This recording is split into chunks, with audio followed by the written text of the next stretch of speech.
13 on that money line. Rangers still in front 1-0. Pirates and the Mets still tied at 0-0. The Reds, 2 runs. Did Ellie De La Cruz help in that run production at all in the Great American Small Park? That's a good call. Let me check in on that game. I've got a lot of tabs open right now. It's kind of like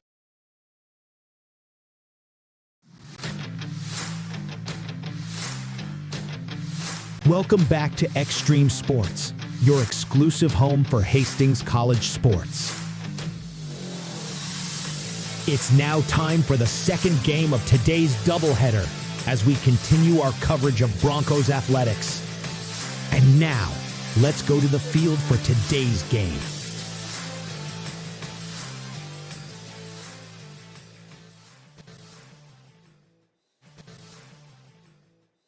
And we are back with you here on Extreme Sports 2 for more Hastings College softball this Saturday afternoon as we finish off this 4-game homestand with the second matchup of the doubleheader against the Waldorf Warriors. Waldorf taking Hastings College by storm in Game 1 to the tune of a 13-4 victory. A 9 spot in the top half of the fourth inning, really all she wrote. Chase KB out of the game. Jaslyn Moreno comes in relief, but Hastings College can't get the offensive numbers to battle back against the Waldorf Warriors. And so Waldorf picking up their first win in the Great Plains Athletic Conference, and Hastings College would like to put that on ice for Waldorf for the rest of the weekend and come out of here with at least a split over the Waldorf Warriors as we get set for game number 2. We'll get you lineups, defensive alignments as we move along through the broadcast, bring you some scores from around Major League Baseball, get you all primed for the Sweet 16.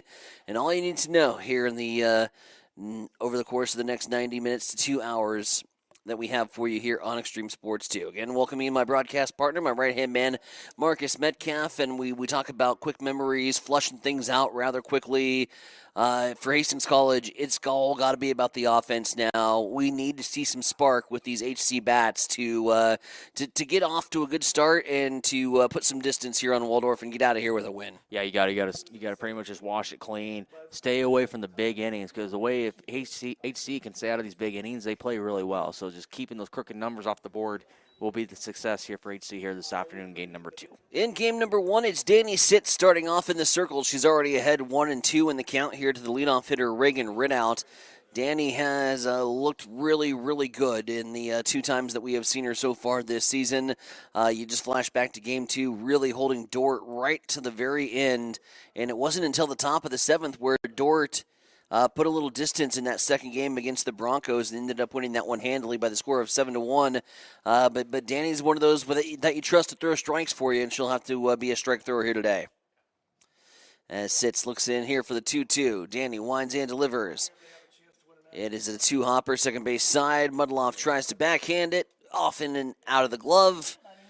And it'll be an infield single for Reagan Ridout to start things off here in the first. Yeah, there's nothing you could have done with that with Mudloff up the middle. That ball was just hitting the right spot. The right spot, the right way to put the Waldorf offense in game 1. They had a lot of balls that just found some green grass out there, nothing overly powerful. They weren't really on the barrel by any stretch of the imagination, but they found a way to put it in play, and to the tune of 15 hits in that first game for 13 runs. And Waldorf starts off here with a single. 12 of the base hits of the 15 were of the single variety, so just a little station-to-station action, and it was pesky, and the Broncos couldn't eliminate that pest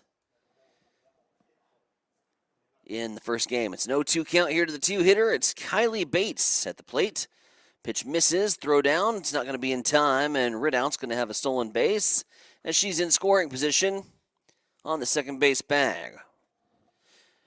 Lineup for Waldorf, it'll be Ridout, Kylie Bates, Gabby Beerley, Jenna Bush, Haley Mikulik, J.C. Prath, who is in the circle here for Waldorf this afternoon, as it's a little excuse me swing that's pushed foul out to the left side. Rounding out, 7, 8, 9, Lopez, Modlin, and Urich for the Warriors. 1-2. Here from Danny. Swung on and missed, and Bates goes down on strikes. Danny Sitz gets her first K of the day, and that'll bring up Gabby Beerley to the plate. Beerley, the right fielder, here for the Warriors. In game one, a couple base knocks and an RBI to her tally. And steps up to the box here with a runner in scoring position on the second base bag. Ball flutters foul onto the third base side, into the bullpen area. Jenna Bush awaiting in the on-deck circle. Bush had a multi-hit game. In fact, reached in 3 of her 4 ABs. So Danny goes to work here on Beerley. The 0-1. Right in there for a strike. You betcha, 0-2. Broncos ahead in the count. The white tops, black pants. Black tops, purple pants for the Warriors. Danny winds in, delivers. This is outside, missing the release point there. Tries to get Gabbs to chase. Nothing doing.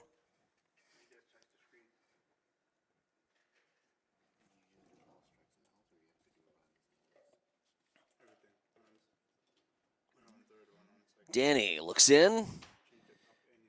Flying out to center field, Sophia Carroll is there, and there is 2 away. Let's meet the Bronco defense here today. Jenna McLean's going to start out in the left field.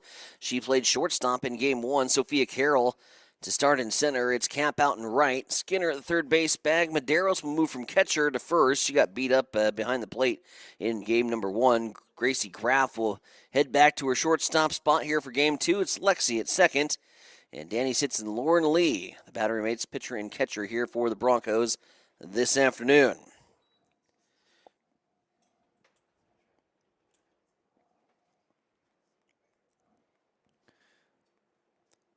Lineups today brought to you by B&B Cleaning Pros of Hastings, your trusted cleaning experts for homes and businesses. Here's the 0-1. Reaching out. Poking that one down the right field line, but it's going to go foul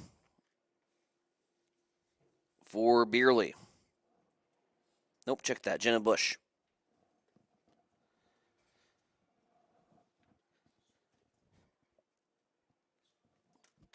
Right out, standing at the second base bag. Broncos trying to strand a runner in scoring position. Hang a goose egg up in the top half of the first and then go to work offensively. And after this weekend, the first 3 games, it's just grab the lunch pail and go to work. Need to start getting some momentum here in GPAC play. Broncos sitting now at the bottom of the barrel, tied with Waldorf, 1-6 in the conference. Need to start stringing some wins together. And to do that, offense has to start stringing some hits together. 2 balls, 2 strikes, 2 down. And you got to avoid the big inning. We've seen the big inning bite the Broncos in the last 3 games. The 3rd against Dorton game 1, the 7th in Dordt against game 2, the 4th today against Waldorf. Swung on, popped up high into the air, shading towards foul territory, and it's just going to get out of play. Yeah, those 6-run innings, those 7-run innings yesterday, 9-run inning today. Got to stay away from those.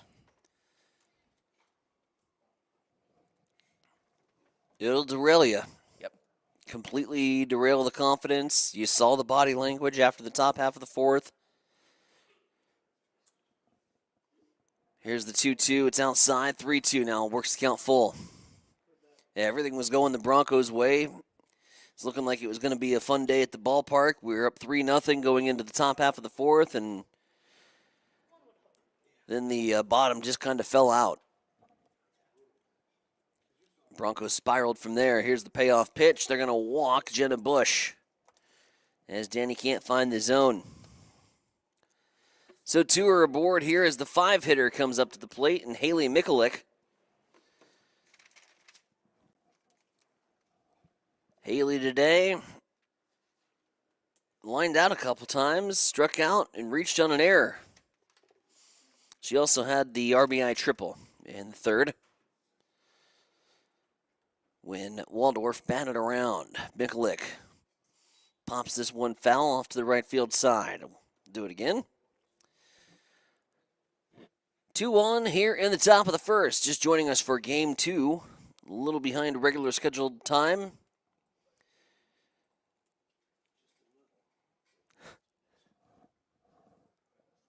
By about an hour, actually. Temp-wise, still hovering around the 50-degree mark. Winds continue to blow out of the north at around 26 miles per hour. We're seeing gusts of around low 40s mile per hour winds.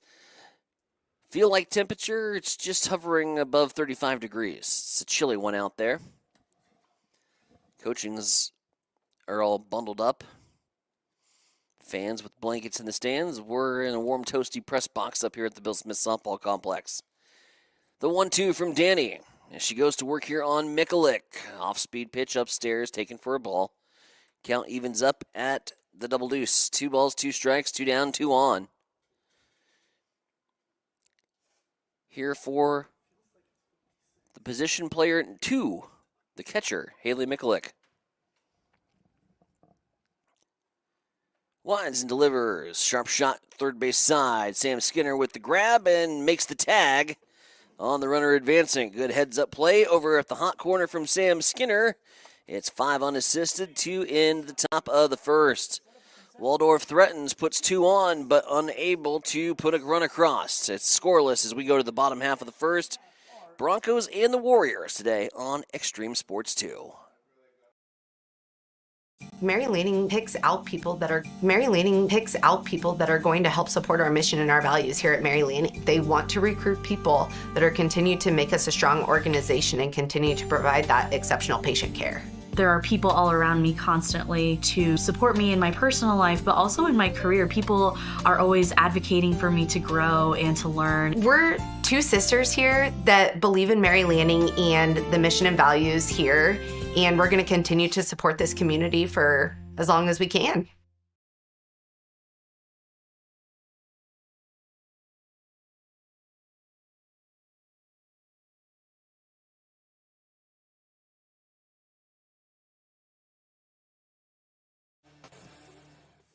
Back with it here at the Bill Smith Softball Complex as we get set to go for the Broncos' first time to the plate here in the game 2. Bottom of the first inning coming up. And it is going to be J.C. Prath.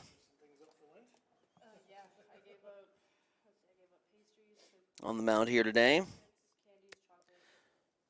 In the circle, I should say, for the Waldorf Warriors.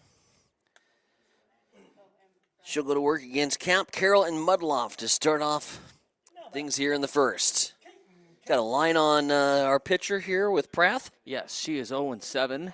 She has pitched 22 2/3 innings. She has an ERA of 20.69. She's gave up 80 runs on 77 hits, 67 of them earned. She struck out 10, and she's walked 26. And All she gave right. up 4 home runs. All right, offense, green light for the Broncos here, going up against J.C. Prath. As Prath winds and delivers. Its first pitch swinging for Caden Kapler. 2-hopper shortstop, can't field it. Going to be an error on the shortstop. The E6 to start things off. Fielded it cleanly, but couldn't get a grip on the softball. There's no throw.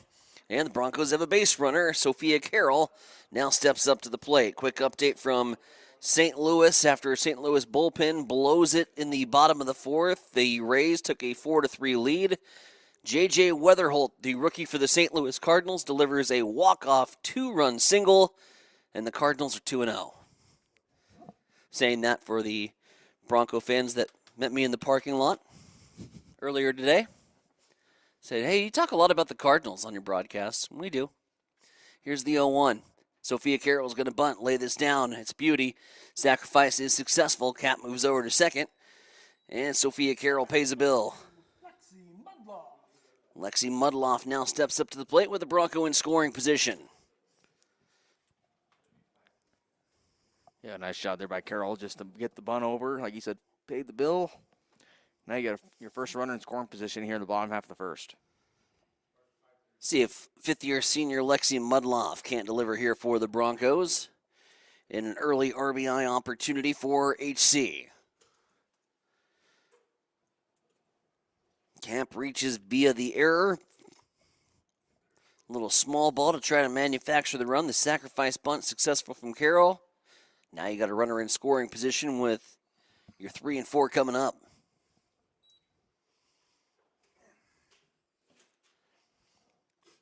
(2-0) here for Lexi.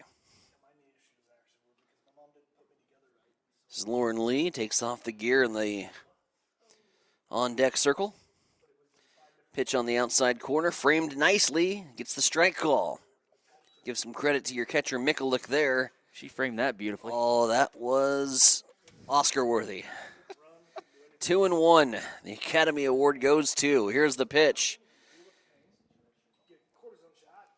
And topped it. It's going to roll back foul, 2-2. That, Marcus, looks like my golf shots. You were talking about one of yours earlier that laid up nicely in left field. Topping it behind you. That's what I do best. Yep. Here's the 2-2 to Lexi Mudloff. Cap at second base bag. Pitches high, misses. Counts full, 3-2. Well, your golf game's improved somewhat since, No. last few years. Oh, it has to, a little bit. I actually think it was best when I was younger, and I didn't think so much. Lexi Mudloff puts it into orbit, out into the jet stream. Center fielder coming way, way over. Lopez making the grab. Cap moves over to third. Nice play from Lopez to keep tracking that one down. Calls off the right fielder and made the catch well into right field territory. No, good job by Kapler, too. She saw the momentum was getting the center fielder going the opposite direction. Kapler uses her speed to her advantage, and that's bring up Lauren Lee to the plate, who's catching here today in game number 2. Lee with a runner 60 feet away. Pitch in there for a strike from Prath.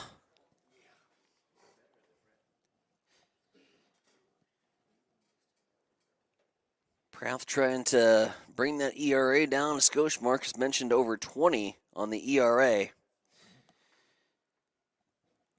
lot of hits and a lot of runs on that line score for her season stat line.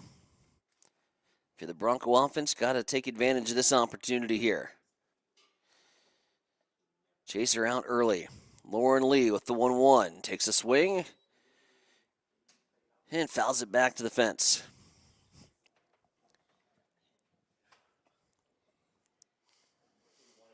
See if Lauren can finally put one in that right field side. She's been wanting to place it in the right. She got robbed here in that last game by the first baseman of a base hit. See if she can put one in right field.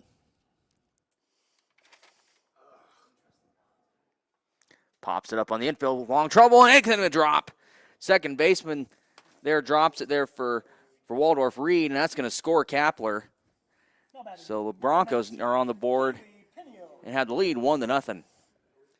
Broncos with a 1-run lead and have yet to get a base hit here in this top half of the first. 2 errors from the Waldorf defense, and that, again, put the ball in play. Good things can happen, especially in this wind. That gets caught up there, and, yeah, Reed couldn't follow it. I'll be honest, the play-by-play broadcaster couldn't even follow it. I lost it up into the sky, so tough one for Reed to track down, and it drops, and in for a Bronco run. 1-0. Broncos take the early advantage. Kaylee Pino now at the plate. 1 run on no hits and 2 Waldorf errors here in the bottom of the first.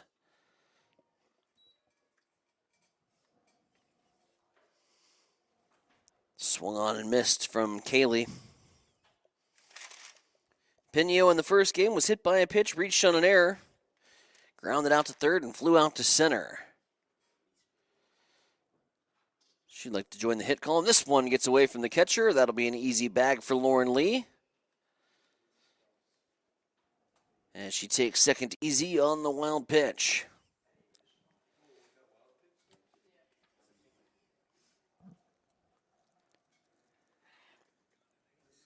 Ana Medeiros waiting in the on-deck circle if the Broncos can keep the 2-out rally rolling. Here's the pitch to Pino. Up and outside, ball 2. 2 balls, 2 strikes, 2 down, runner at second base.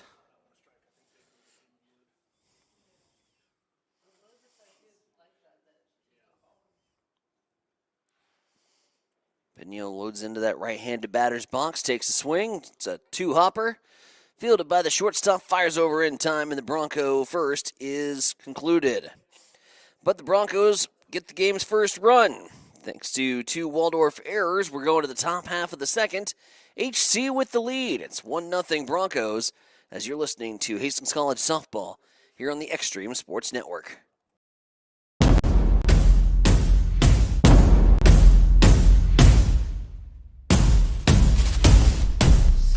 What is Mammoth? Excellent question. Mammoth is everything you need it to be.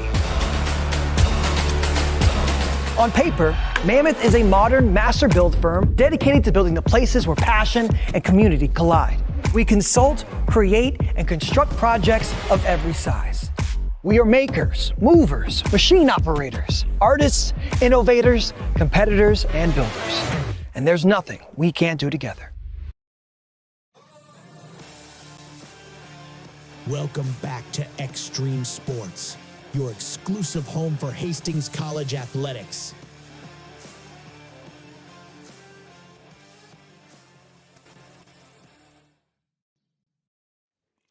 Back with you here at the Bill Smith Softball Complex. Hastings College Sports brought to you in part by 5 Points Bank of Hastings, the better bank. Also by High Street Insurance Partners, looking out for you. And by Mammoth Sports Construction, do something big. 1-0, the Broncos with the early advantage over the Waldorf Warriors, thanks to 2 Waldorf defensive errors in the bottom half of the first inning. We go to the top half of the second, and it's 6-7 and 8-2 up, and an opportunity for J.C. Prath to help out her own cause. Prath getting the start in the circle today for the Warriors here in game number 2. Count is even at 1-1 as Danny Sitz goes back to work in the circle. Sitz gets the sign, fires, and delivers. That one tipped foul. It'll stay 1-2. Yeah, that one went off Lauren, too. Catchers Both your catchers are getting there. Catchers are taking a beating today. Yeah. Yeah, for Plath, she is hitting .208 on the season. She has 4 strikeouts. She's been walked 5 times. She has 3 RBIs with 5 hits, 3 runs scored. Danny looking for her second strikeout and gets it. Swung on and missed. Prath is down on strikes. 2 strikeouts for Danny on the day. Again, Husker baseball happening right now as they take on Indiana. Marcus, an update from the Big Red? Yep, 5-3 Huskers with the lead. They had bases loaded with no outs in the bottom half of the 6th, and they weren't able to get nobody across. So Huskers still maintain a 5-3 lead. I'll give you a softball update here in just a minute. Diana Lopez at the plate now. Likes to look at ball 1. Meanwhile, Hastings College baseball falling in game 1 to Northwestern by the score of 6-2. They're now into their 9-inning affair over in Orange City, Iowa, as they conclude the 4-game road trip to Northwestern, looking for their at least salvage part of that series with a win here in the second game. Meanwhile, this pitch misses inside. Lauren Lee loses it, and we'll chase it back. And so we'll have an opportunity for some Husker softball as they are taking on the Bruins this weekend. Big series. Yeah, they're down 6-3 now in the bottom of the 7th. Oof. So UCLA put up a 3 spot in the top half of the 6th. Last night was fun. Yes, it was. It's fun. Broke the Bruins' 22-game win streak. Their first conference loss of the season. Upstairs, 3-0. Here to Lopez, the speedy center fielder who has shown off the glove today and also has rattled off 3 singles at the plate. Part of this dangerous bottom of the order. And I'll be honest, Waldorf, what I've been most impressed with has been the bottom of the order. Yeah. They were huge in the first game. Again, you got 3 hits for Lopez as she stands in. 1 down, staring at a 3-1 count. The 3-1 is missing on the outside, and it's a base runner here for the Warriors. And with Lopez's speed, you got to be careful here defensively how you play this. Avery Malden stepping up to the plate. Avery, single and 2 ribbies, a double. She had 2 base knocks. Also popped up to the third baseman and grounded out to second. Maudlin, the shortstop here for the Warriors lineup. 1 on, 1 out. Corners in. Expecting A small ball or some slap hitting here from Avery. Yeah, their bottom half of or bottom third of their lineup came up with 6 hits in game number 1. The team came up with 15 en route to the 13-4 9-run victory. Their first victory in the Great Plains Athletic Conference season. You love to see it, but you hate that it happened against Hastings College. Here's the 2-0. That's in there for a strike. Lee checks down over at first base as they keep an eye on the speedy Lopez over at the first base bag. 2-1 upcoming.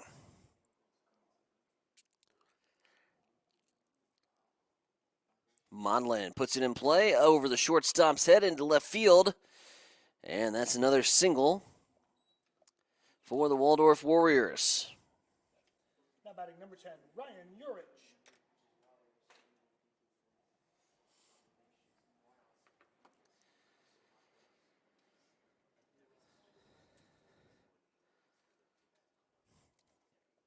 Ryan Urich now stepping up to the plate.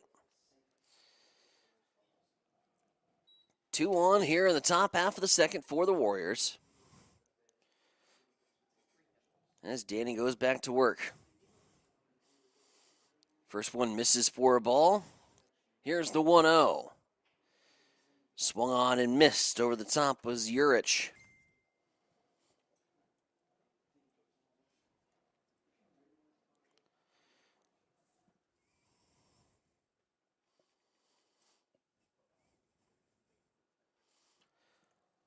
Popped up right field side.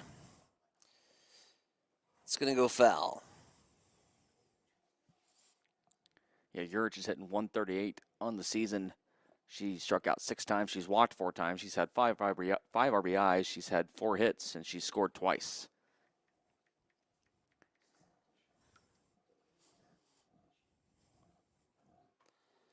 Here's the 1-2. As Sitz tries to sit down Urich. It's inside. We'll do it again. 2 balls, 2 strikes, 2 on here in the second. Yeah, Lee looks like she's ready to rock and fire every time those base runners get out a little bit too far. Lee's ready to pounce and maybe pick one off. See how aggressive Waldorf is on the base paths. Here's Urich. Skying one out to center. Sophia Carroll comes in a few steps to make the grab. There's 2 down. Number 4, Reagan Ridout. So that'll bring up Reagan Ridout back to the plate. She led off this ball game with a single.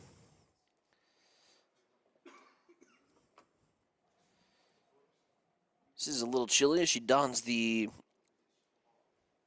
sweater for the uniform.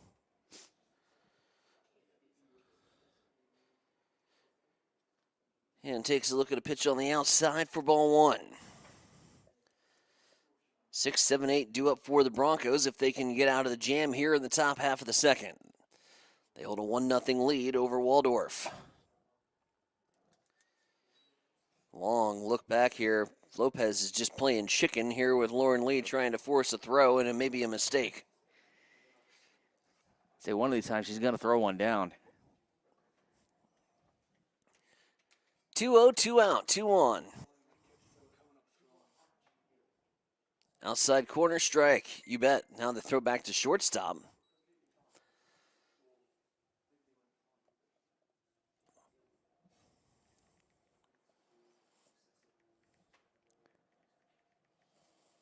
The next pitch from Sitz. Line shot to left field. That's going to be caught in there in left field. That's McLean. That's going to end the inning. No harm done. Waldorf leads 2-1. No runs on 1 hit. There were 2 left. We're going to the bottom half of inning number 2. Hastings 1, Waldorf nothing. As you're listening to Broncos softball here on the Extreme Sports Network. Did someone say ice cream? Highland Dairy is more than milk. We're more than ice cream and more than yogurt. More than just dairy. We're the communities we serve. We're our employees. We're sustainers of the environment and regulators of food safety. Our values are clear because they have to be. Without them, we can't bring you the dairy products you deserve. Highland, locally made, naturally delicious.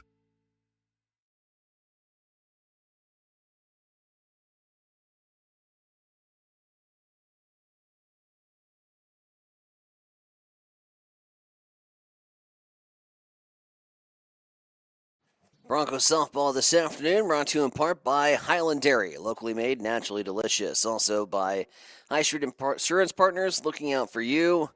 By Mary Lanning Healthcare, your care, our inspiration. Broncos looking for some inspiration offensively here in this one. They lead it 1-0 in game number 2. Trying to get a little breathing room here against the Waldorf Warriors as Prath goes back to work. She'll face the leadoff batter in Ana Medeiros. Medeiros playing the first base bag today for HC here in game 2 after catching game 1. And is ahead in the count here 1-0 as the first pitch misses for a ball.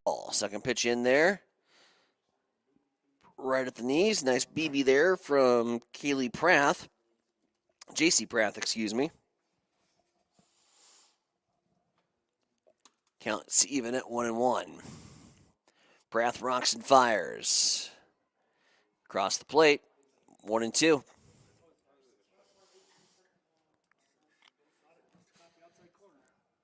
Sam Skinner awaiting in the on-deck circle for the Broncos. Bottom of the second inning here. In the fourth and final game of the weekend homestand. Ran into a buzzsaw with the Dordt defenders yesterday. They might be the best team in the conference when it's all said and done after putting eyeballs on it. Hastings College is a good softball team. Dordt was elite yesterday. Yep. Now you got Waldorf in here who stole a game from the Broncos in the first with an offensive explosion. A 9-run inning that sent 13 to the plate. Broncos trying to salvage this fourth and final game of the homestand. 3-2, Medeiros pops this one high up into the air, and once again, Lopez covering a lot of ground to come over and grab that one into right field territory. Another pop out to center as Sam Skinner will come to the plate. Well, she's an asset out in center for this Waldorf defense. Yep, speed. Her speed in the outfield, big. Her vision, her path to the ball, both of those, it's been in right field territory. That's a nightmare for a center fielder to try to come all that way over. She covers a lot of ground and tracks it nicely. It kind of reminds me like Kelly Leak in the Bad News Bears. Remember how he goes over and catches everything because coach tells him to? Not how it is in this ball game. A 1-0 here to Sam Skinner. Skinner going to go right out to Lopez. Eventually, we're going to stop going out to center. Lopez with another retired Hastings College batter. That's 3 that have gone her way here in the first frame and 2/3. Jenna McLean stepping up to the plate. Game 1, Jenna grounded up to the pitcher, hit into a fielder's choice, and had the double play, the 8-3 double play. So, yeah, Lopez not only can track a lot of ground, she's got an arm, too. Yep. Really good defensive player here for this Waldorf Warrior team. So, 0-1 to Jenna. Broncos trying to get something going here in the second late, down to their final out of the frame. 2-3-4 awaiting in the Waldorf dugout. Here's an 0-2 to Jenna. As Prath will get a grip on the softball, wind and deliver. It's upstairs, ball 1.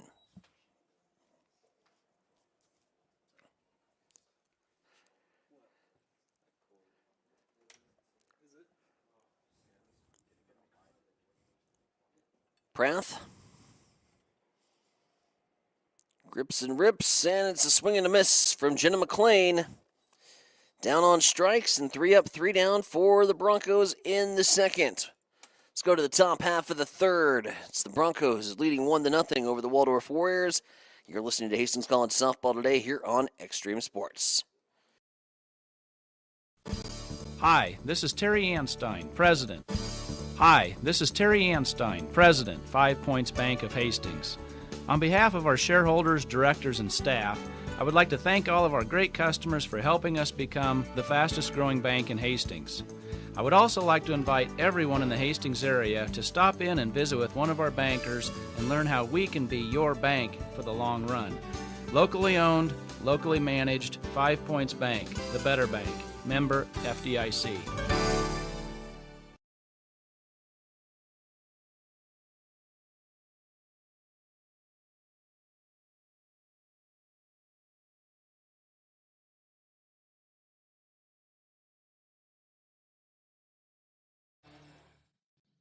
Back here at the Bill Smith Softball Complex, top of the third inning we go. Hastings College and Waldorf. Hastings College enjoying a 1-0 lead for the time being. Waldorf bringing 2, 3, and 4 to the plates as Kylie Bates will lead things off.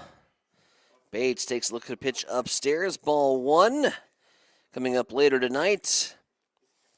16 turned to 8. It's the Elite 8 for the rest of the weekend in the NCAA men's basketball tournament. Iowa, Illinois to lead things off at 5. Purdue and Arizona. The nightcap at around 8 p.m. And, of course, all eyes on the Hawkeyes and Ben McCollum and what he has been able to do here with the Iowa Hawkeyes after a stint at Drake where he takes the Bulldogs to the tournament. Northwest Missouri State before that. He has put together quite the impressive Kirk Cignetti-style run, this time with Iowa basketball. Can Iowa find magic once again, Marcus? Or are they done? I think they're done. I think Illinois has probably one of the best players in the country. There's going to be another foul ball. It's going to go down the left field line in the bullpen. I think Illinois is one of the best players in the country at the guard position, and I think that's just going to be the difference right there. If Iowa can somehow play like they did against Nebraska on Thursday night, Iowa has a chance, but I think Illinois is going to make their run come to an end tonight. Just waiting for Iowa to run out of gas. The win over the top-seeded Florida Gators, albeit head-scratching defensive adjustments for Florida down the stretch in that game, and then the last 3 minutes of the Husker basketball game that we saw Thursday night. Iowa going up against Illinois in a Big Ten battle in the Elite 8. That's for a spot in the Final Four, and what a story that would be. I have Arizona Purdue is the one I have my eyes on. Sure. Tonight, because next pitch is going to be upstairs. Because I had in our bracket challenge, I actually have Purdue winning it all. So that's yikes. So that's why I have Purdue going that far. I have Illinois in the Final Four, but it's one of those where I wouldn't mind seeing an upset. Swung on and missed. It's a strikeout from Kylie Bates. As Gabby Beerley would step up to the plate. Yeah, 3 of 4 final teams, and we lost one. Yep, so did I. Yep, I lost one. Duke, Illinois. I lost Iowa State last night. Yep. So I had Michigan, Purdue. I had Florida, and then I had Duke. Oops. Yeah. So I've lost 3 or 4. That's going to be a line drive or a shortstop. That's Graf, 6-3 put out. Now it's going to bring up Jenna Bush to the plate. Graf to Medeiros, the 6-3 put out. There's 2 down here in the top half of the third inning for the Waldorf Warriors. For as much guff as you gave me about the Duke Blue Devils, you had them in the Final Four this whole time. I did. It hurt me to just push them that far because I always have them lose the first round. But that's what I thought. You told me you had them losing in the first round. I know. I wish they always would. I hope I'm always wrong. You lied to me. Here's a foul I know. ball. I had to give you something. No, I actually did have them going that far. But normally, 9 times out of 10, I usually have them losing first round. They have a good team this year. I can't deny that. And so I want to at least try and salvage my bracket somewhat. I always pay the price every year. Here's the 0-1 pitch. It's up and in to Jenna Bush. Bush walked in her first at-bat. Broncos trying to get out of the third here with a nice 3-up, 3-down and get back to the bat rack. Offense has been a struggle so far this weekend for the Broncos. Danny trying to fire one on the outside. No bite from Jenna Bush. We go to 1-1. Quick update from Bowling Stadium. Huskers were able to play 2 in the bottom half of the 7th, but no more. 6-5 UCLA with the win this afternoon over the Huskers. 6-5 final. UCLA has split that. They play tomorrow? Yes. Rubber match tomorrow. Double deuce. 2 balls, 2 strikes, 2 ounces. That pitch catches the outside corner here for Danny Sitz. Sitz looking for another strikeout pitch. She's got 3 to her tally so far this afternoon. How about 4? No, just misses on the outside. Husker baseball, they got to be getting close too, right? Bottom of 7. They have a runner on second with 1 out. They lead 5-4. Hang on, Huskers. They had to hang on last night too. Here's the 3-2. Payoff pitch upcoming. And it misses, and Bush draws another walk. Another patient AB for Jenna Bush. She has now reached in every at-bat but 1 today, as Haley Mikulik will step up to the plate. Sam Skinner making a nice defensive play against Mikulik back in the first. The nice diving grab over at third and ends up touching the base runner. Now a base runner at first in the form of Jenna Bush, as Haley Mikulik will try to get some 2-out magic started here for the the Waldorf Warriors. Flashed back to last night for no reason whatsoever. There's a swing and a miss. And a throw down to first. And then, they looked like they got her. Call from the infield umpire says safe. I would love a replay review on that. Close on the bang-bang play. Lauren Lee's going to get one of those here today. 1-1 inside. Brings the count to 2-1. Mikulik batting. J.C. Prath awaiting in the on-deck circle.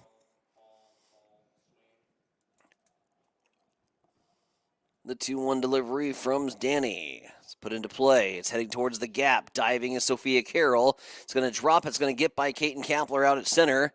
Now they fire into second, and this is going to be in time. Haley Mikulik trying to get the extra bag. A little too slow. Nice job from Kaiten Kapler to fire that baby back in. So the single, but out on the advance, and that base running miscue will undo Waldorf here in the third. No runs despite picking up a hit. 1 left aboard. Let's go to the bottom of the third, shall we? Broncos with the 1-0 lead. It's Broncos and Waldorf, and it's on the Extreme Sports Network. At High Street Insurance and Financial Services, we are agents of change. We believe life is full of new opportunities, and we guide you forward with strength and confidence so together we can build stronger, more resilient communities, illuminating the path ahead, where opportunities are always within reach. We do it for all our futures. High Street Insurance and Financial Services, located at 3606 Cimarron Plaza, Suite 280 in Hastings.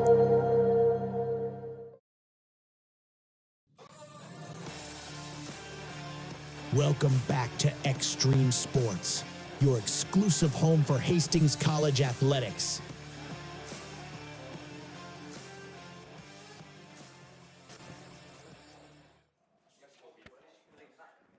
Back here at the Bill Smith Softball Complex, Tyson Vronick, Marcus Metcalf with you here on Extreme Sports 2. 9-1-2 due up here for the Hastings College Broncos. They lead it 1-0 here in the bottom half of inning number 3. Broncos getting a little advantage, or a little assistance, I should say, from the Waldorf base running, a single, but tried to stretch it into a 2-bagger after the ball got behind Kaiten Kapler, but didn't get behind her enough. She's able to pick it up and fire down to second in time for the out. And the Broncos avoided what could have been the start of another long inning with a base running miscue from Waldorf. It's no runs, 3 hits, 2 errors for the Warriors. 1 run, no hits, 1 error for the Broncos.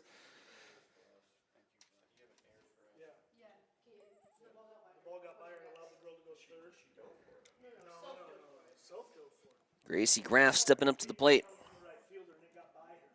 Gracie's first plate appearance on the afternoon.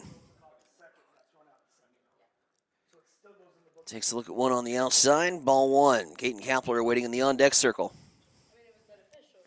9-1-2. That's where the top of the lineup is coming up big again here for HC. Well, let's have the 9-hole be a secondary leadoff hitter for you. Kind of like your fire starter. That's right. I always did that. I always thought that was a good lineup card to submit. I would put a player that you would deem towards the top of the lineup in at that 9-hole so that they could play the role of the second leadoff man. And we'll see if Graff can't get something started. Check swing. It's put into play, second base side. Flipped over to first in time.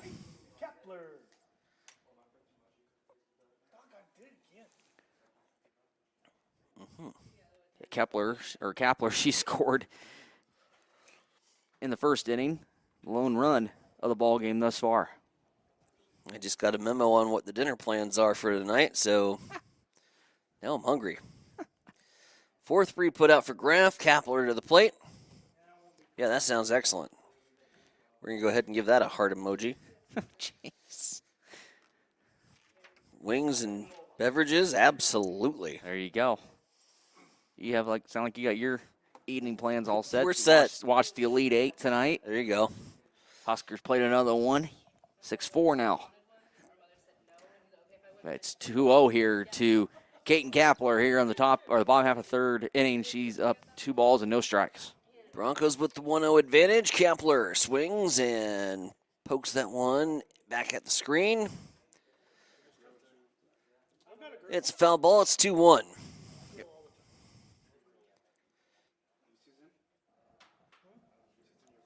Wind died down at all? No, it stayed pretty much the same. Yeah, I wish. No, it'll die down about as soon as out number 3 ends in the 7th inning or whatever inning this is in. That'll be all right. That'll be in time for garage beverages. 3-1, I should say. Here at a cap. Sophia Carroll waiting in the on-deck circle. Little yummy pops. Check swing. Tipped it foul. 3-2. Full count, 1 down here in the bottom of the third. This baby's scheduled for 7. Man, don't say food, because now it make me hungry. I got grill calling my name. You're gonna grill? I'm gonna grill out tonight. 40-mile-an-hour winds? Yeah. Are you nuts? My grill's out of the wind. Upstairs, ball 4. Number 37, Sophia Carroll.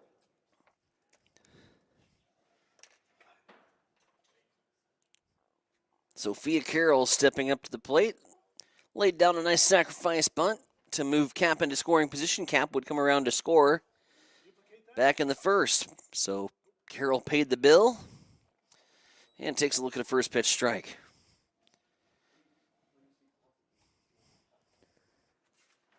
Carroll, she has a single in the last game. She actually scored a run. So she's been on base today. Broncos threatened early back in game 1. They actually had the 3-0 advantage. Yeah, through 3. Then things coming undone in the top half of the 4th, the 9 spot. And that's part of the reason that it's a little after 4:30 and we are just early on here, still in the early stages of game 2.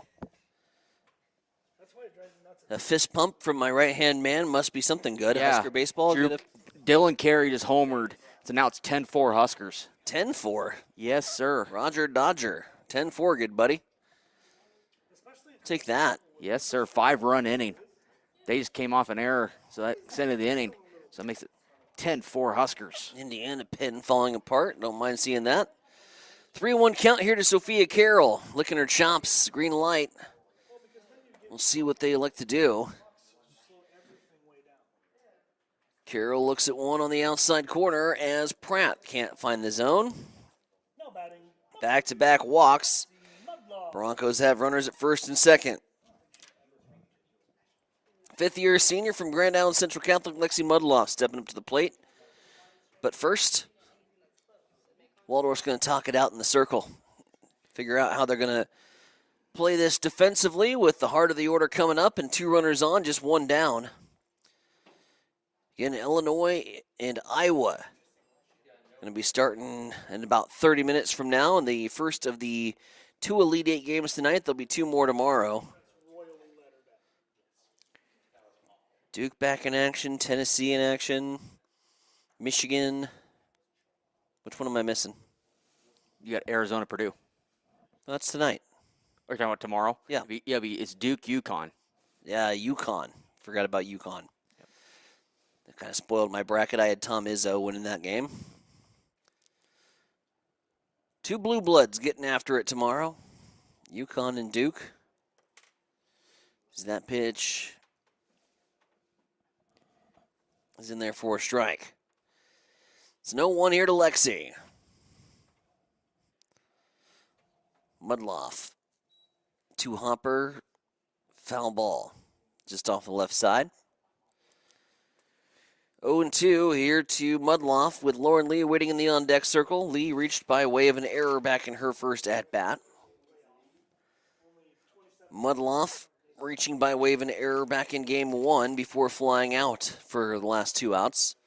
So she's 0 for 2 on the day. Now hits one third base side. That's going to go off the glove and getting the wheel around, coming around to score. That's going to be Peyton Kapler. Sophia Carroll reaches third. Mudloff grabs second on the play.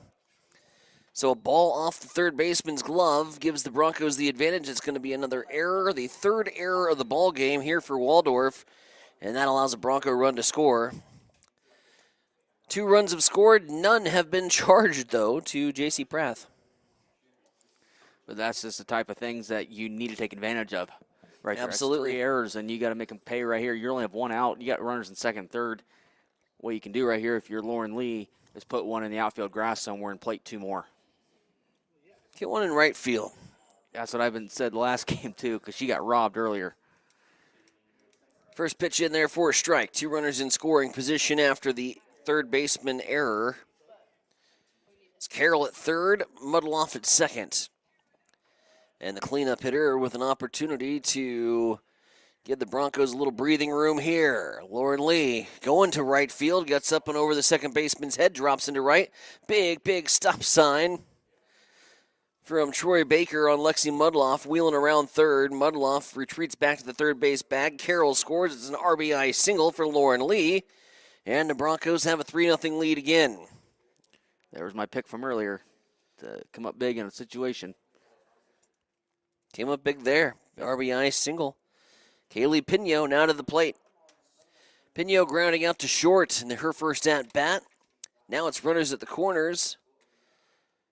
And the Broncos can cause some havoc here on the base paths. But it's going to be first pitch swinging down the line. And it's going to go foul.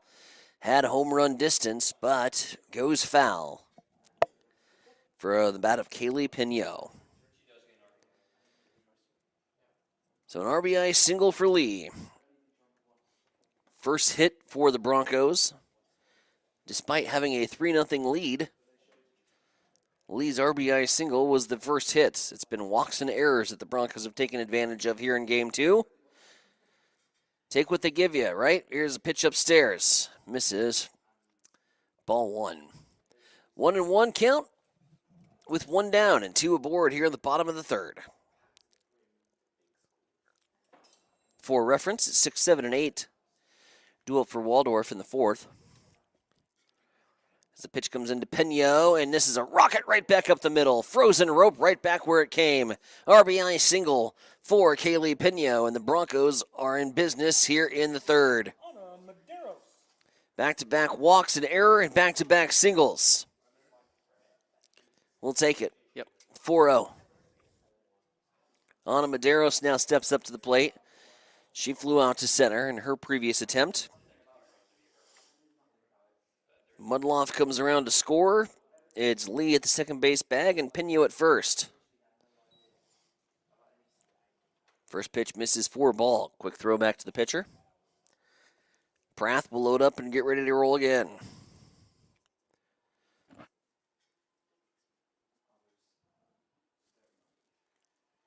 That's in there for a strike. Medeiros looking all the way. Skinner's in the on-deck circle.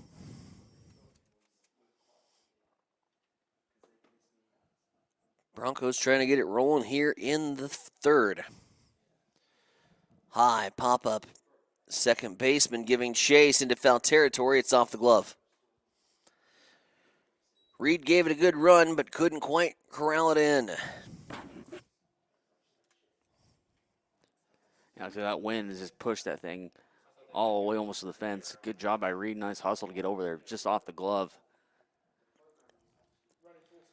Again, now streaming on Extreme Sports 1 and 2. We're on Facebook, YouTube, Roku TV, Twitch, also the GPAC Sports Network. Bronco games all over the place. Yeah, and Madero's just fouled one off her foot. I think she's going to need some ice after this. Ice Bath City for Ana Medeiros after this, baby. Took 3 foul balls off the wrist catching. Took a pitch off the helmet. And now just fouls one off the foot. She hurts looking at her. Medeiros charging one out to center field. Lopez is there, but it's off the glove. It's off the glove, and Broncos are going to go station to station. Bases are loaded. And the fly ball there to center field. No batting, number 21, Sam. Ruling that a hit, right? I don't know, because she was there, and it just popped right in and out of her glove, and they are going to give her E8. Yep. Tough break for Lopez chasing that baby in the wind, but scorekeepers ruled the error. You're right, she was there, had to make the play. Didn't. Skinner now steps to play with the bases loaded. 2 errors in the inning, 2 walks, 2 hits. Broncos sending the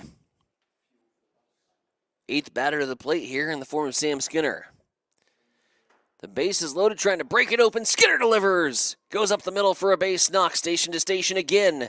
It's an RBI single off the bat of Sam Skinner, and the crystal ball of Marcus Metcalf sees 2 of his players that he was circled to watch today with 2 RBI singles in the frame. 5-0 advantage, HC. Jenna McLean to the plate. Yeah. Keep it going. Keep it rolling. Keep it rolling. We also keep it going as keep an eye on this Husker game, too, really quick. 12-4 now. Husker bats keep rolling. 5-0 Broncos. Bats have finally come alive tonight. We have waited all weekend to see it. The offense has been stagnant at best. Shut down in game 1 against Dordt in that 12-0 shutout. The 1 lone run, the home run from Lauren Lee in game 2 against Dordt. Got off to a good start against Waldorf this afternoon before unraveling, and the bats just couldn't battle back for him. Offense has opened it up here. A 4 spot in the 3rd and looking to do more damage. Jenna McLean with the bases loaded. McLean fouls that one. Frustrated that she couldn't get around on it. Gracie Graff waiting in the on-deck circle. She led off this inning. Broncos trying to bat around.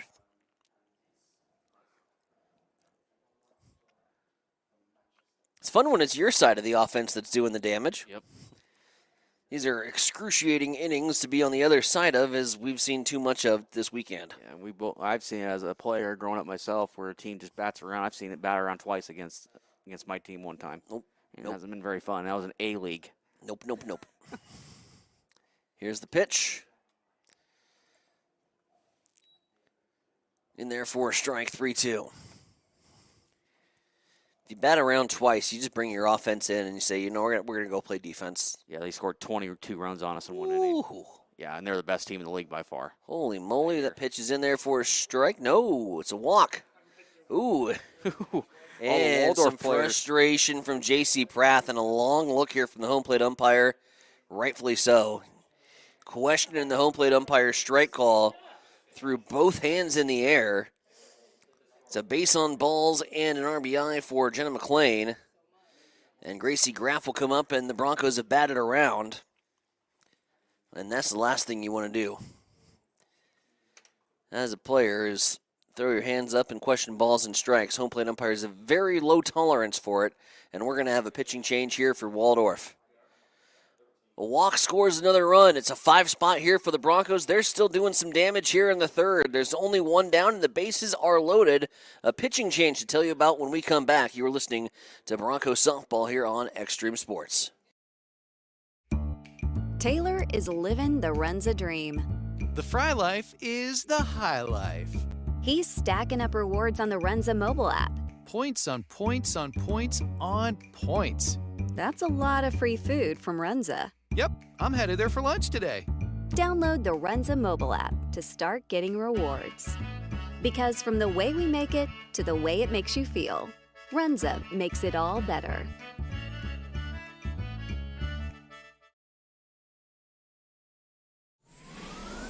Extreme Sports, the ultimate destination for sports enthusiasts. This is the greatest record in the history of sports. Broadcasting live 24/7. Just have some fun out here, and enjoy the journey of all this. We're trying to get 16 wins and going after a gold trophy. We give the people what they want. And I am a huge sports fan. I love sports.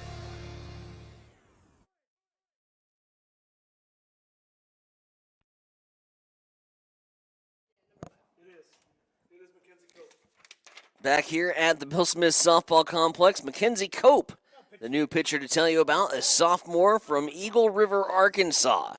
Stepping in with a lot to clean up here. Bases loaded jam for the Broncos, just one down, and staring down a 6-0 deficit here in the bottom half of the third.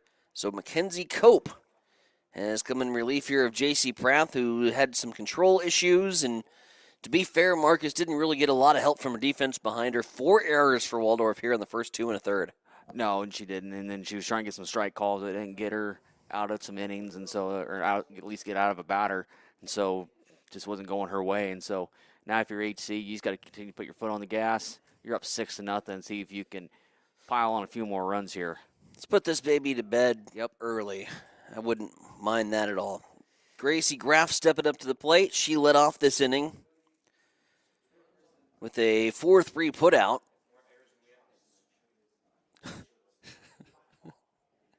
As it's a bases loaded jam here for Waldorf. More errors than hits on the Warriors today. 4 Warrior errors. That's tough to spit out. Try that one 10 times fast. Gracie Graff, off-speed pitch. Watches that one go upstairs. It's 2-0. Warrior errors. I hope like 3 or 4 of you are practicing that at home. 6-0 Bronco advantage. A 5-spot here in the third, looking to do some more damage. The pitch from McKenzie is in there for a strike. Graff was taken all the way. Capped in the on-deck circle. Love to get to the top of the order with the bases still loaded. And put this one away here in the third. Again, for those unfamiliar with GPAC softball rules, 8 after 5 is the run rule. So the Broncos can get a couple more here in the bottom half. Waldorf would suddenly find themselves down to their last 6 outs. Pitch outside. Base on balls, another walk. 4 walks in the inning. 2 errors, 3 hits.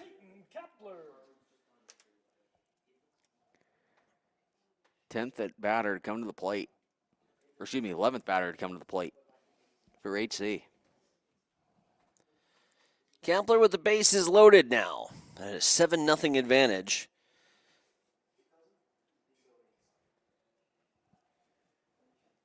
We were hoping to see this in Game 1. Didn't really get the opportunity after the Waldorf bats came out to play.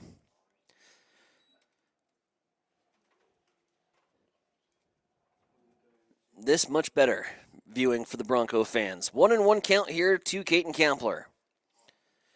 With the bases loaded and a 7-0 advantage. They got a touchdown on the scoreboard.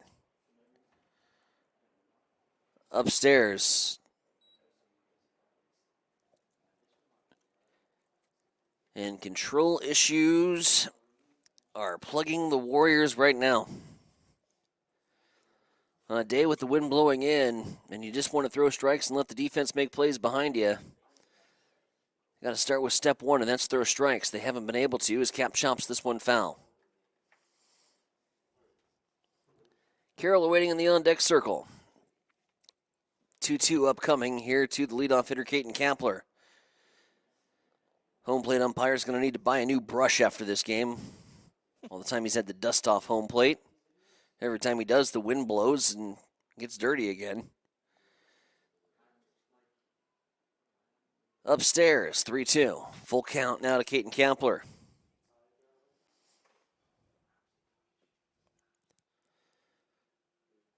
Warriors are in danger of walking their 5th base runner of the inning.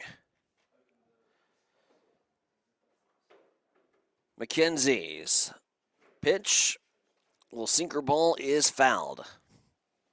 Cap will see another. New life. 7 runs, 3 hits, 1 error for the Broncos. No runs, 3 hits, 4 errors for the Warriors. All the ingredients of seeing this 7-0 scoreline. Off-speed pitch right over the bag. No, it just goes foul.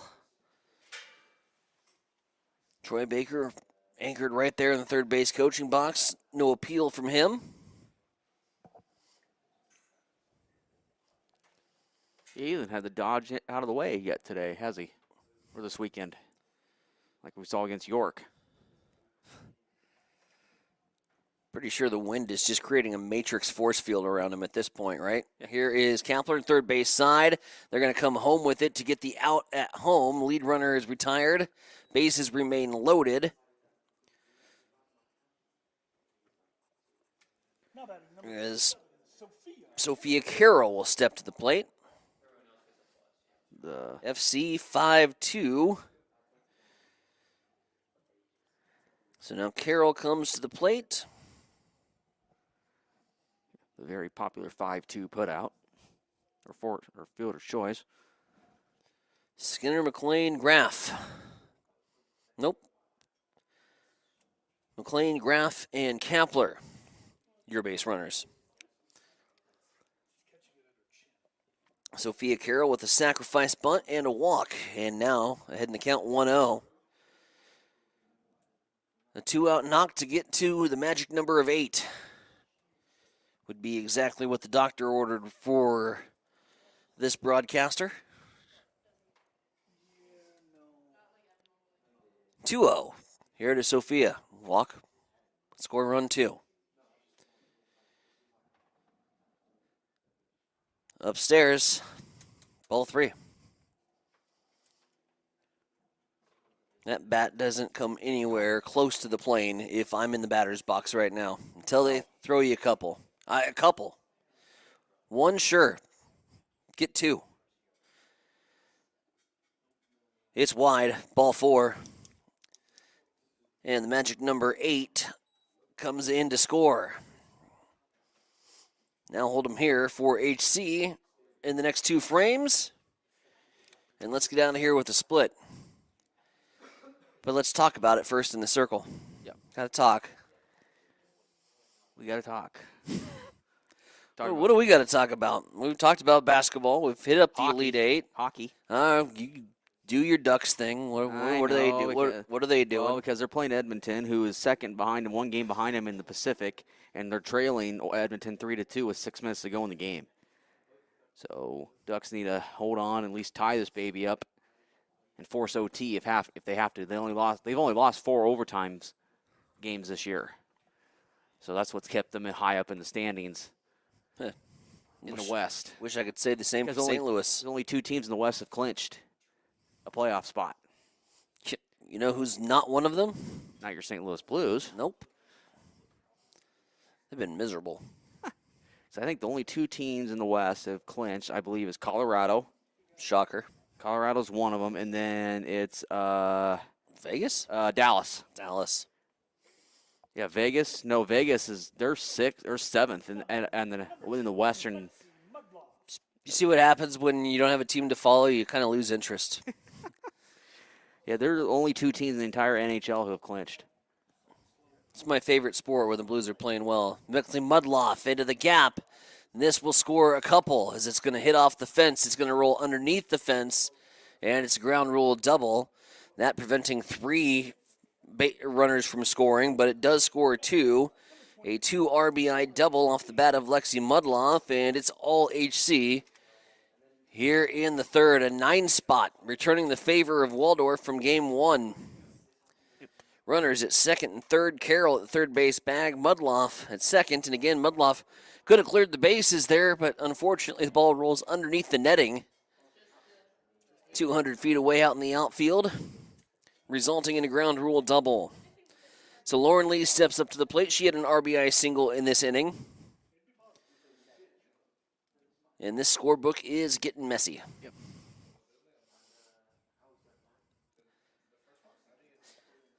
Lauren Lee takes a look at one upstairs. 1-0 count. 2 runners in scoring position. Broncos comfy, now in front with a 10-0 scoreline. What a difference a game makes. Yep. Just a starting pitcher. Starting pitcher. Broncos hang a 10 spot. They've scored 9 here in the third, looking to do more. Does this scoreboard do double digits, by the way? Nope. I figured you'd know. You've ran that thing enough times. Nope. It's like Duncan, same way. Yep. They don't do double digits in an inning.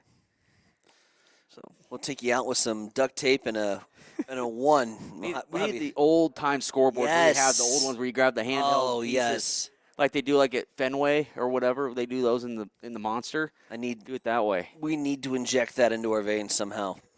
That'd be sweet. Just give you a little step ladder and a 40-mile-an-hour wind. You'll be okay with that, right? Sure. Hang up a 1 there in the third. Sure. We'll see. Here's the payoff pitch, and it's going to be a ball that's going to go off the top of the plate. This is going to score a run, maybe 2. Lexi Mudloff thought about it, retreats back to the third base bag. Lee walks. The ball gets away from the catcher. A run scores, and it's runners at the corners here for the Broncos, and it's a 10 spot here in the third. Baker at the third base coaching box. 3 claps, says keep it going. Foot on the gas for Hastings College. As Matt continues to fire here, Mackenzie Cole for the Waldorf Warriors. 11 runs, 4 hits, 1 error. Most of the damage has come here in the third. And 6 of those runs have come before 2 outs. 6 walks here in the inning. Yep. Oh, come on. Kaylee Pino swung at a bad one there. That was a few feet inside, trying to make something happen with the bat in her hand and a runner at the third base bag. Oh, come on, Little League. You got to make that catch. He's playing catch down there on the left field side, and Danny looks like he's playing catch, and he's just keeping Danny loose. Yep. It's been a long, long inning. And here is a drive from Peno. It's up in the jet stream. This could be trouble here for the shortstop, but Maudlin comes up and gets the grab and stops the bleeding for the Warriors. The Broncos, mathematically, they did a lot of things. To do it on the fly, it's going to be a lot. How about a 10 spot? We'll just tell you that. They hang 10 and bat around here in the bottom of the third. They now lead it 11-0 over Waldorf. Waldorf now down to their last 6 outs of the night. Going back to the top of the fourth when we come back, you're listening to Hastings College Softball here on Extreme Sports. The Great Plains Athletic Conference is committed to being champions in the classroom, in our communities, and in competition. And we are also proud to be an NAIA 5-star Champions of Character Conference. To learn more about the GPAC, follow us on social media on Instagram, X, and Facebook. And watch the GPAC on the GPAC Network. The Great Plains Athletic Conference, academic and athletic excellence since 2000.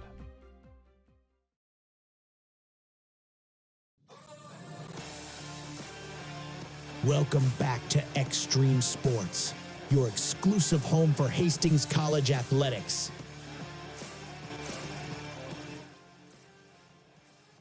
All right, gang, if I've done my math correctly, the bottom of the third was a big one for the Broncos. 15 batters come to the plate. There was 4 hits, 6 walks, 2 errors, and all told 10 runs come in the third.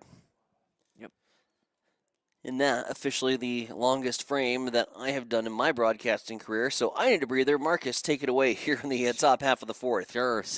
Should be. I can get my lineup card here. 6, 7, 8. 6, 7, 8. Plath coming to the plate now here for Waldorf. Second pitch in there for a ball. It should be 2-0. She might have been pinch hit for, I believe. She was the pitcher, so it's 13. Yep. It's going to be Savannah Lyford. Lyford in there now. Put that in my scorecard. Next pitch is going to be in there for a strike, 2-1. So Lyford in there. Seeing her first action today. Next pitch in there is going to be high for a ball, 3-1. You know, if Waldorf starts to threaten here in the top half Let you of the take fourth, back over. I'm stealing the show Go back for over, it. buddy. Go for it. Give yourself a breather. 2-1. Or 3-1, excuse me. It's gonna be, must have just been high for a ball because that was right over the heart of the plate, and that must have just missed high, so that's going to be a walk for Lyford, and that's going to be the Waldorf's first base runner here in the bottom or top half of the fourth. Dion Lopez now into the ball or up to bat here for Waldorf. Lopez had walked in the second inning. She got the second. That's as far as she has game. So we're going to wait for a new ball. Update from Lincoln, 12-6 now. Indiana still has the bases loaded with 1 out. Huskers are now on their, I think, 4th or 5th pitcher by now. First pitch here to Lopez is in the dirt. Low, 1-0. Last check, I heard that the Hastings College baseball team is tied 3-3 against Northwestern. And that is a head shake. That's a yes. Be a line drive, just foul. Lopez almost put it on the chalk line, but it's just going to go foul. Evens the count at 1-1. Waldorf, no runs on 3 hits, 4 errors. Hastings, 11 runs, only just 4 hits and 1 error. What a difference a game makes, folks.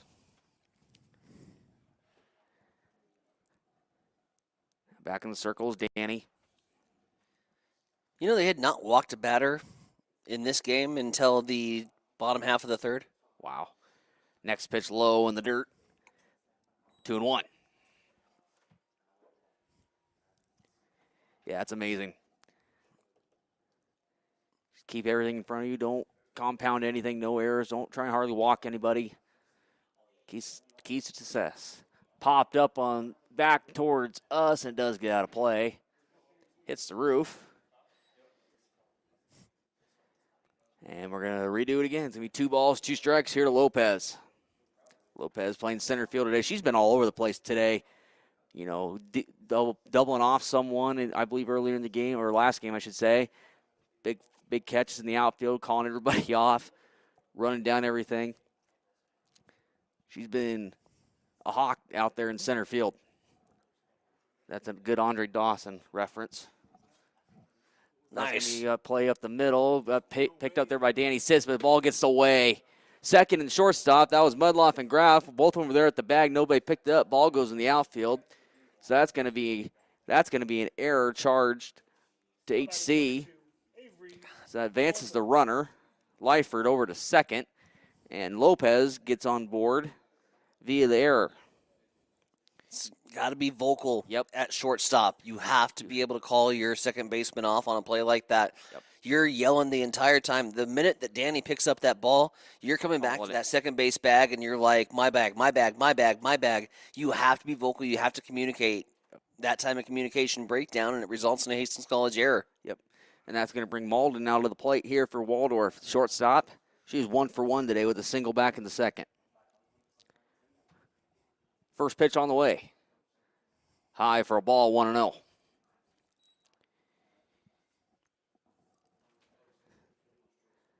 (11-0) Hastings with the lead. Waldorf is down to their final 6 outs if they want to extend this game past 5. Next pitch popped up on the infield. First baseman Madero's grabs it by the fence for the first out of the inning. What a grab there by Anna right next to the fence. She had to catch it basket style, Willie Mays Hayes style, but she makes the catch. Surprised that didn't hit off the fence. That thing was as close to the fence without actually touching it and just kind of skates along the fence line there. Yep. Medeiros popping out underneath it and is able to make the grab. Yep, and that's gonna, she's used to those kind of pop-ups, playing the catcher position. So yep. She called off Lee at the last second, and that's going to bring Urich to the plate. Urich is officially 0 for 1. She flew out the center. First pitch in there is going to be in there for a strike, 0-1. Runners on first and second. Leifert at second, Lopez at first. The 0-1. Swing and a miss. 0-2. See if Danny can get a punch out here or get a ground ball, 5-4-3, 6-4-3, something just to get out of the inning here. The 0-2 from Danny. Swing and a miss. Urich goes down swinging. That's out number 2. That is strikeout number 3 on the day for Danny Sitz. Or excuse me, strikeout number 4. And that's going to bring it to the top of the order. That's going to bring up the top of the order. Reagan Ridout. And Reagan Ridout. She is a designated player here in game number 2. The first pitch to her is going to be upstairs for a ball, 1-0. Ridout, of course, starting as the pitcher in game 1 for Waldorf, holding the Broncos to just 4 runs in that ball game. Next pitch. Catches the outside corner for a strike, 1-1. I've been keeping scoreboard watch all game, and it's like last inning for Nebraska. Now it's Indiana's turn, and they poured up another run, 12-7. But here, 11-0 HC with the lead. The 1-1 pitch from Danny. Slapper to the shortstop. That's going to be Graff. She puts it over there to Sam Skinner to retire the side. So no runs on no hits. There were no Bronco errors, and there were 2 runner left on base. We're going to the bottom half of inning number 4. Hastings 11, Waldorf nothing, as you're listening to Broncos softball here on the Extreme Sports Network. I'm John Butler. Funeral director and owner at Livingston Butler Volland Funeral Home and Cremation Center in Hastings. And I'm Nikki Butler, the Advanced Funeral Planning Specialist. Whether you choose a traditional service, cremation, or a unique memorial service, our experienced staff is here to help guide you through every step. Visit us at lbvfh.com to learn more about our services and how we can support you. Livingston Butler Volland Funeral Home and Cremation Center. We are here when your need is greatest.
Introducing the new and improved taste of Pepsi Zero Sugar.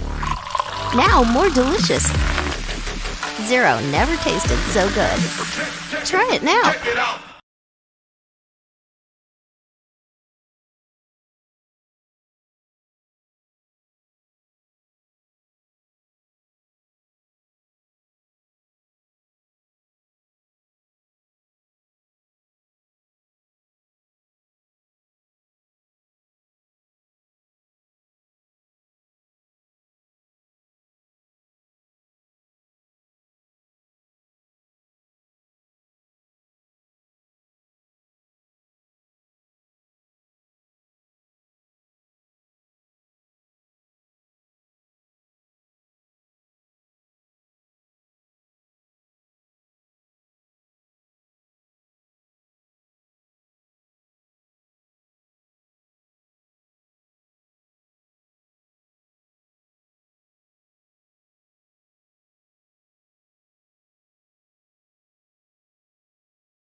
I feel like from the time we were young, the golden rule was always something with being sisters in our house. They would always say, treat your sister how you want to be treated. And sometimes we did better at that than others, but it only seemed right. You know, we both knew that we wanted to live close to family. And so we both chose to come back to Hastings. We have our families close. We have each other. We get to raise our kids together, and we both get to serve the community of Hastings. Mary Lanning picks out people that are going to help support our mission and our values here at Mary Lanning. They do. They want to recruit people that are continue to make us a strong organization and continue to provide that exceptional patient care. there are people all around me constantly to support me in my personal life, but also in my career. People are always advocating for me to grow and to learn. We're two sisters here that believe in Mary Lanning and the mission and values here, and we're going to continue to support this community for as long as we can.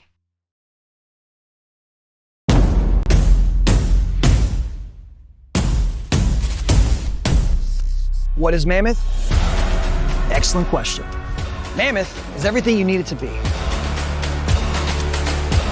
On paper, Mammoth is a modern master build firm dedicated to building the places where passion and community collide. We consult, create, and construct projects of every size. We are makers, movers, machine operators, artists, innovators, competitors, and builders. And there's nothing we can't do together. Highland Dairy is more than milk.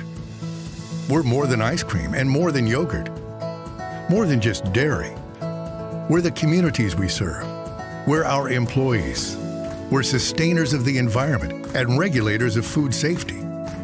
Our values are clear because they have to be. Without them, we can't bring you the dairy products you deserve.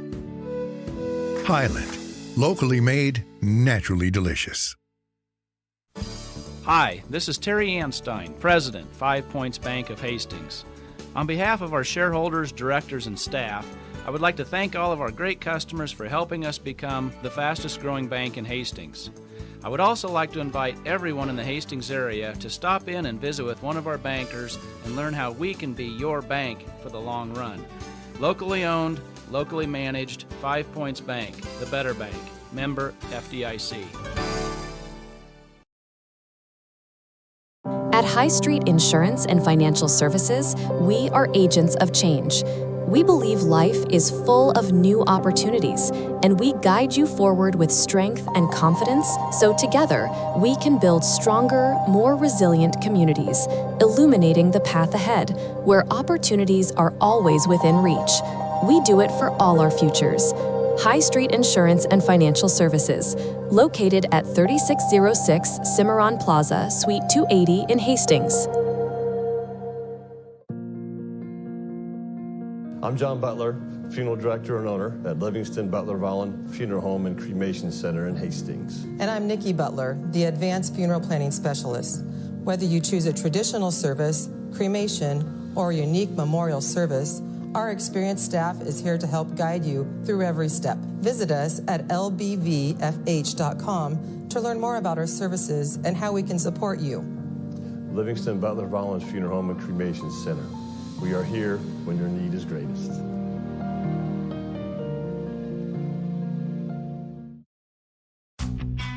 Looking for the perfect spot before or after the game? Head to Miscue's Sports Bar and Grill in Hastings. Choose from your favorite sandwich or build your own burger or chicken sandwich just the way you like it. Your choice of cheese, sauces, and all your favorite toppings. Craving wings? Choose from over 20 sauces and rubs that bring the flavor every time. Grab an appetizer, catch the game on the big screens, or challenge your friends to a game of pool or darts. There's always something to do. And don't forget the daily lunch specials. Miscue's Sports Bar and Grill, 316 South Elm. Great food, great games, and the perfect hangout in Hastings.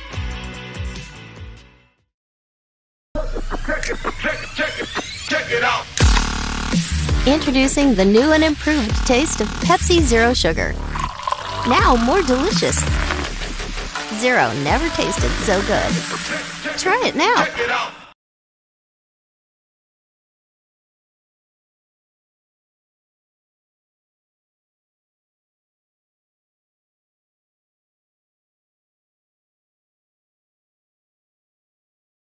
Welcome back to the Bill Smith Softball Complex as we join you in the aftermath of a Broncos split here against the Waldorf Warriors today.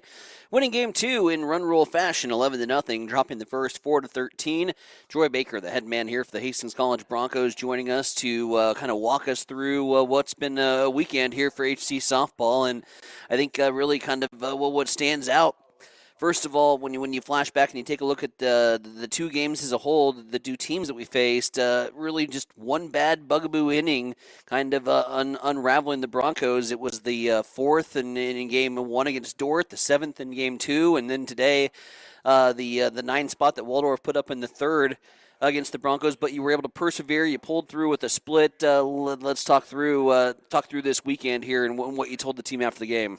So after that first game, what stinks is, we're up 3-0, and we get a ground ball, and we probably should have turned a double play on that, and it kind of snowballed, dropped a fly ball in the outfield, and, it is what it is. Kira was doing fine. She was, but then everything just snowballed, and she couldn't stop it.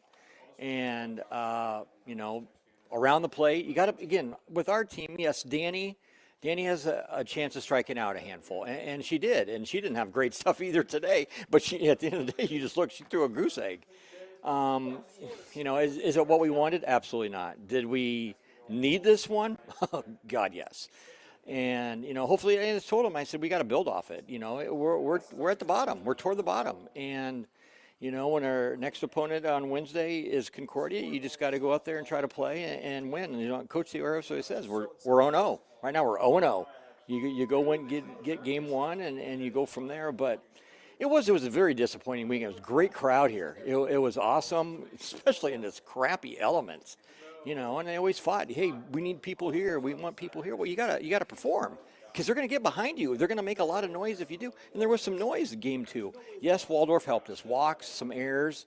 We got a couple clutch hits here and there. And Danny did the job throwing. And that's what you take care of business. So, looking forward, we'll see what happens.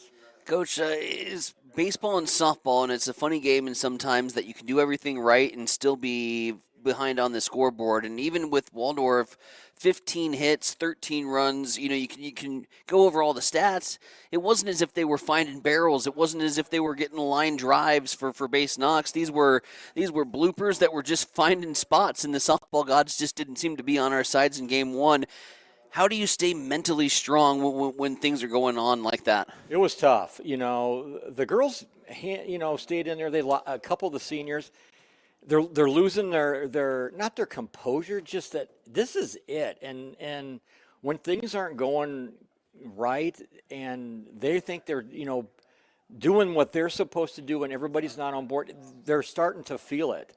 And I am not the most compassionate person in the world, and myself talking to those guys after the game, I told them I'm not going to rip you apart. I'm just not going to do it. But I said, you just got to think of what happened. It's not like we lost 6-5 or anything. You kind of got embarrassed by arguably the worst team in our conference, and they did everything right. I'm not bashing Waldorf. They did everything they were supposed to do. They pitched, they played defense, and yes, we didn't like last night against Dordt. They were barreling the ball. These guys weren't. They were hitting. They had so many lefties, and they were just dunking them in there. And again, maybe another day those balls carry to us. But we can't put all the outfielders on the end of the grass. And give credit to Waldorf. They did what they had to do, and they came out of here with a split. Again, the Broncos splitting here with the Waldorf Warriors this afternoon. Let's talk on the bright spot. Bronco offense erupts, and you get the big inning in the third. And again, I think 6 walks, a handful of errors in that top half. But at some point, you still got to be able to drive them in when ducks are on the pond. And you're in your top of the order was able to do that today. Talk about just the offensive approach, sticking with the game plan, and regrouping after game 1 to get on top and put them in the rearview mirror here in game 2. Yeah, we just, made one choice, change. We're right around the 10, 11 people that are going to play, and everybody keeps looking, are we going to change anything? No. This is what we're dealt with. These are the best players on our team. And I know Caden's going to come through. I know Lexi, again, big hit. They just doubt themselves sometimes. Anna hit a bomb in game 1. She would have had another one in game 2 if she just hit a little bit too high. Those guys are the ones that we, KP, going to drive in runs when we need to, and when they don't, we struggle. And, when we played at Doane, we got production from 7-8-9. We had some production tonight, in the second game from 7-8-9. They came through, they got the walks, they did the little things, we got some bunts down, and when we do that, we're fine. It's just that, like we talked about last night, we're very inconsistent. We are an average ball club right now, and we're trying to fight that stigma and moving forward, hopefully to get out of this. It seems like we talk about this every time we have a ball game at the Bill Smith softball complex, but elements, again, a factor today with the wind blowing in as it was, and it just barked all day long. There was no resilience, no ease from Mother Nature today. Is that, even with the Broncos and your team playing here at this home park, having a knowledge of that, is that still a factor sometimes for you? Oh, absolutely. I was out there hitting fly balls to begin game 1 with Reagan because we're used to some wind. Are we used to 30 to 40 consistently? No, we're not. And there wasn't. If you would have told me that the game-winning runs would have been in double figures on a day like this, I would have said, what are you on? If you would have told me, 6 runs were going to win, I'd say, you know what, probably. But double figures in both games, it's hard. We're out here every day. We would like to think it's an advantage, but it really isn't. And I'm not picking on Soph. Soph catches every ball that's hit to her. And today, that girl, it would have been a home run last night. It would have been way gone. And the wind got a hold of it. She was there, but she was kind of turned the wrong way, and she squeezed the glove a little bit too soon. And it happens. It stinks, but it happens. And she's a human being. And, again, Soph's going to play the rest of the year out there because she is a very good player, and we need her. You go back to the starting pitching, and now you kind of look forward here for the rest of the season for the Broncos. KB had a tough weekend. She got hit around a couple times, and that's not something that we are familiar with. She's the ace for the Broncos staff. Are you confident in her mental toughness to be able to put these away and get back in the circle and deliver for you? I think she's mentally tough. She's just hurt. She's been that way since the last game of last year, and we saw it in the fall. And, again, Dak West, she was a monster. There is games where it looks like the old Kiera. It's just not because, in a perfect world, I was not going to start her game 1 today, but I went, it's like a do or die basically right now. And she is the best bet for us. And again, for 3 innings, she was right there.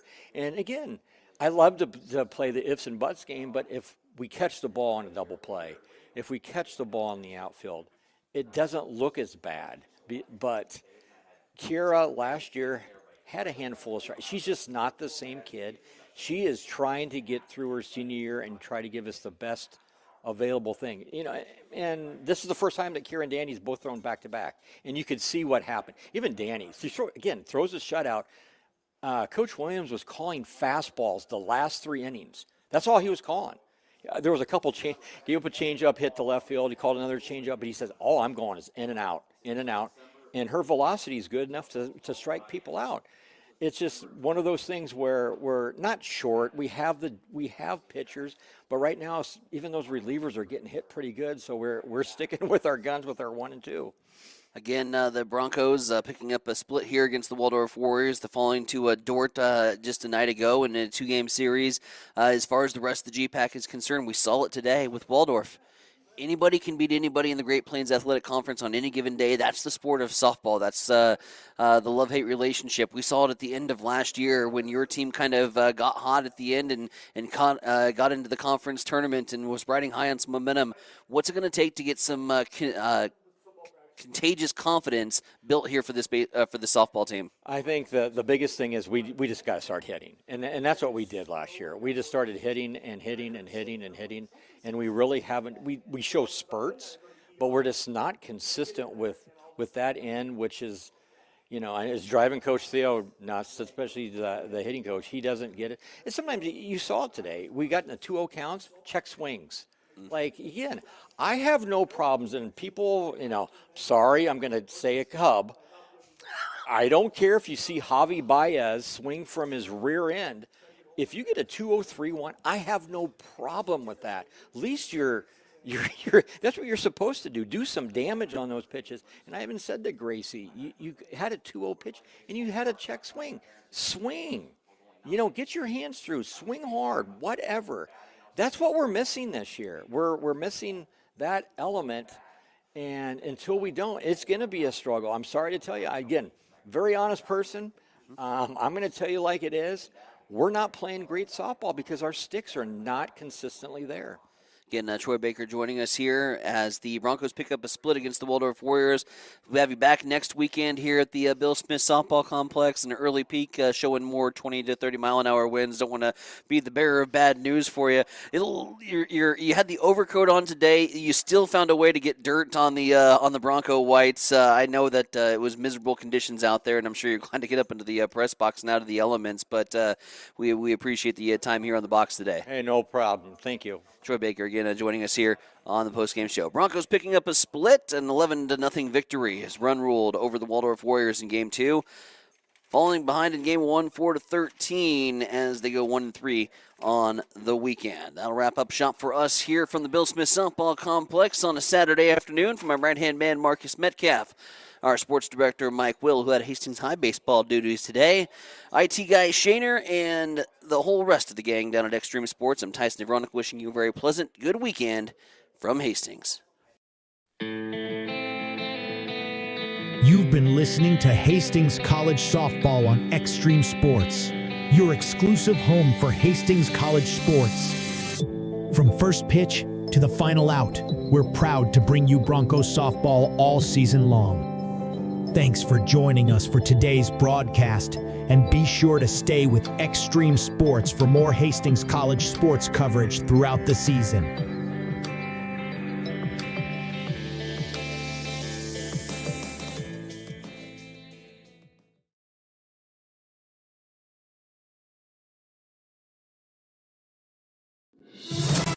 Back and forth. This is bizarre. Leave it to